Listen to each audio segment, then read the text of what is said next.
The nuclear waste in Fukushima, Japan is about to be discharged into the ocean. I know you must be thinking, why not just send it to Mars instead? Yeah, we could also ask Musk if his rockets can help out. After all, when we go to Mars, we can also take out the trash, right? It would be environmentally friendly and energy saving.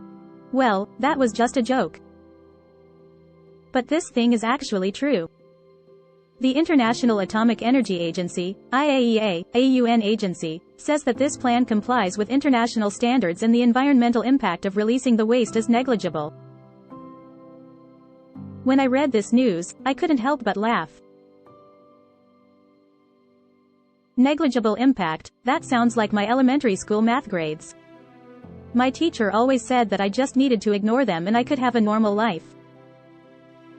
But wait, Tokyo Electric Power Company, responsible for operating the Fukushima nuclear plant, says that the treated waste can be safely discharged. Well, that gives me some comfort, considering their flawless record of safe operations. It's just like how I promised to repay loans on time every time, a perfect record. If you ignore that one time when I was a student and couldn't pay rent for a whole semester. And here we have a statement from the South Korean presidential office. They say that the government prioritizes the health and safety of its citizens and will continue to monitor Japan's arrangements. Oh, I believe them, just like I believe my fitness trainer when he tells me I'll see abs tomorrow morning. I know he's concerned about my health, just like he's concerned about my bank balance. Actually, I feel like this whole situation is like a world-class blind date. Nobody knows the truth, but everyone is hoping for a positive outcome. The only difference is that this time, our date is taking place at the world's largest nuclear restaurant, with Japan as the head chef, and we are all helpless diners. However, I can't entirely blame Japan. After all, if you had 1 million cubic meters of nuclear waste, what would you do with it? Use it to water plants? Or make ice cream to sell? Well, I think they are doing their best.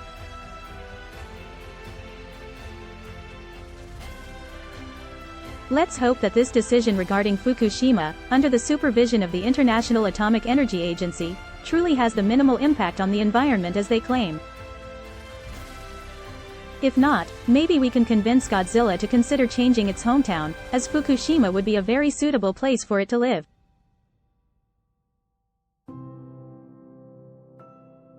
Lastly, I want to say that perhaps we need to pay attention not only to these wastewaters but also to the rumors and gossip. Because in this world, radioactive substances are not the only things that can pollute our environment. Baseless misinformation can be equally toxic. Let's talk about a legendary figure in Japan, Masayoshi Son, the CEO of SoftBank. Everyone knows that Masayoshi Son is a bold investor. He's the kind of person who takes a big gamble when he sees an opportunity. Did you know that he once made a hefty investment in Nvidia, putting in $4 billion in acquiring a 4.9% stake? At the time, it was equivalent to buying 1/20th of the entire Nvidia company. Back then, when Nvidia's stock price was $30, everyone can do a quick calculation and see if that number is jaw-dropping. However, our Masayoshi Son, in order to save that familiar black hole called WeWork, sold all of his Nvidia shares. But here's the catch. Do you know how much those shares would be worth in his hands if he hadn't sold them? Let me tell you, this number will leave you speechless: $49 billion. It's like when you bought a lottery ticket on the street, then forgot to check the results. And a few years later, when you finally remember to check, you find out that you won $500 million. But then you look at your ticket and realize that you treated it like old newspaper and used it to wrap garbage and threw it away. Just imagine, doesn't that make your heart bleed?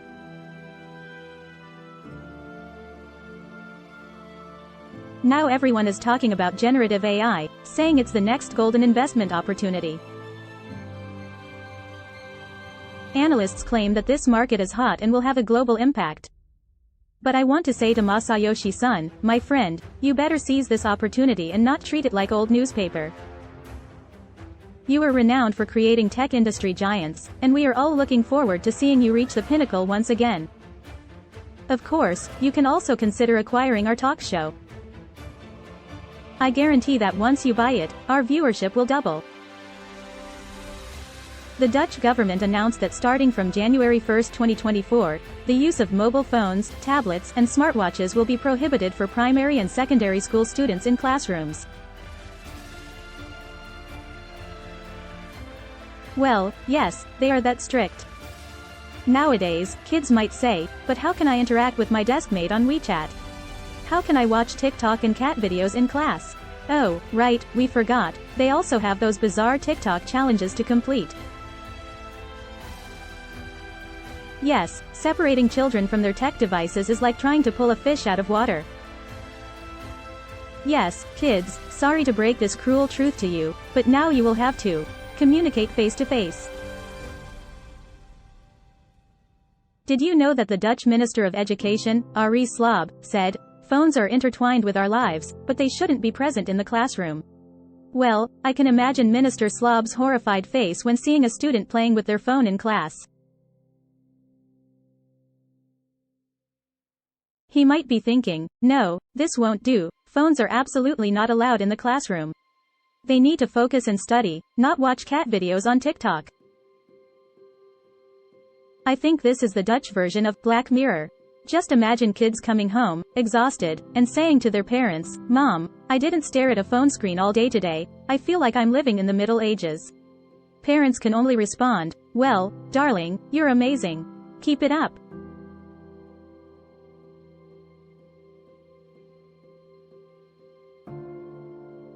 What I want to say is that while phones can be a distraction, they are also a means of connection.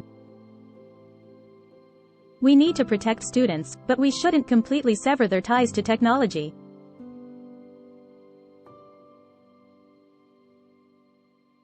So, dear audience, what do you think? Do you support this New Year's resolution? I think we can agree while secretly hiding our phones in our bags. After all, who can go a day without checking Twitter, watching TikTok, or scrolling through their friends' updates? Especially in the Netherlands, where their tulips are so beautiful. If I can't show off a selfie in the tulip fields during break time, I feel like the whole day was wasted. I'd like to give some advice to our Minister of Education, Arie Slob. Since you've decided to ban students from using phones, you better start designing a new phone storage box. You know, our students care a lot about their phones.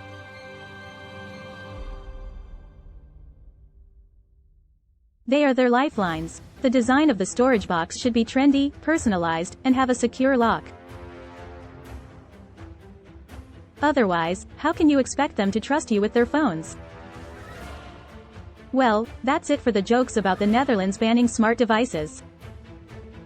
I hope you enjoyed them. If someone feels they weren't good enough, it's probably because my mom took away my phone while I was writing this.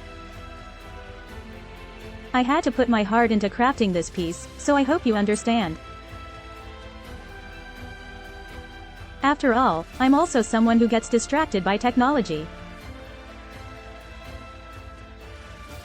Nintendo Switch has sold over 120 million units, potentially breaking the record for the highest sales of a home gaming console. It's truly astonishing. After all, the Switch has been with us for 7 years, making it an elder in the gaming console world. I truly admire the resilience of the Nintendo Switch. It's 7 years old, 7. Yet its sales are still growing, surpassing 120 million units. I don't know if you have ever had this feeling, but it's like watching that one kid in the class who always gets a perfect score on exams. No matter what you do, you just can't surpass them.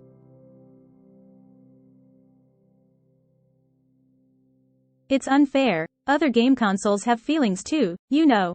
It seems like Nintendo Switch is more long-lasting than many people's romantic relationships. I mean, some people's relationships end after 3 months, but the Switch has been going strong for 7 years and is still rising. That's why I keep telling myself that I need a relationship like the Switch, one that is enduring and fun.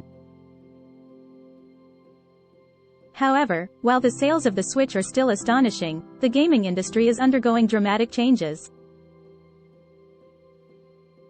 Those billion-level games that support PC, mobile, PS5, and Xbox are emerging, like an alien suddenly appearing in our class who not only gets a perfect score but also helps the teacher grade papers. So, I have to ask, what will the lifespan of the Switch be like? Will it continue to be a top scorer like that student in our class? Or will it be like my classmate who had an early romance and suddenly announced, "I'm transferring schools"?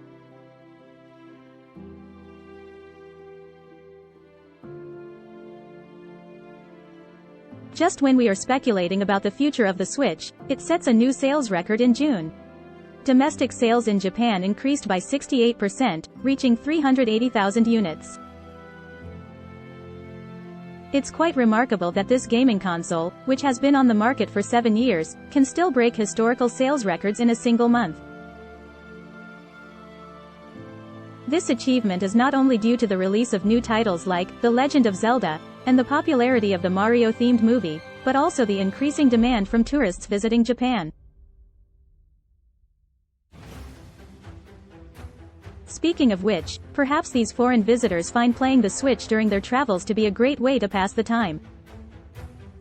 After all, no one wants to sit next to that sleepy old man who always dozes off in the tour group, right? So, Nintendo, where does your future lie? I know, it's like predicting the weather, we can't be certain. But one thing I can be sure of is that I need to pre-order some new Switch games, or else I'll be getting lost in them while being mercilessly defeated by elementary school kids. Hello everyone, I'm your news anchor, Yali, providing you with a one-stop service for global news every day. Feel free to leave your comments in the comment section, as we will carefully read and respond to them.